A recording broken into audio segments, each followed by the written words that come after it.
And we started to look at it from well, what does it really mean when a hospital responds to a disaster and you close services or you close and evacuate? And how does that affect the community? And how does that affect the revenue? And we found some really unique things. I remember during one hurricane that was coming to a city that we operated in, it was only a category 1, but it was large and slow moving.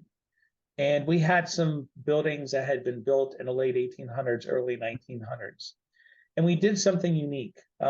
We brought in remediation teams and we embedded them inside of our hospital. And we said, why wait till the storm passes until you start cleaning things up? And when we evaluated that, we saved almost $4 million in damage. And more importantly, we were able to keep 8 ORs and 40 patient rooms open. Wow.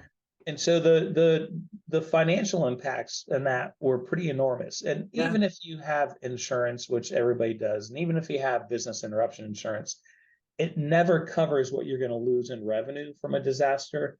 But more importantly, when you close services to the community in their greatest time of need, right, you're not really doing a service to them. And so we started to look at a little bit more, which is we had public water outages, and hospitals around us were either going on diversion or closing. And we said, well, there's a great need in the community again, but how can we overcome it? And so we did things like putting water inlets into our water system so we could bring in water tankers, pressurize our water systems, use bottled water for potable water, and stay open full service.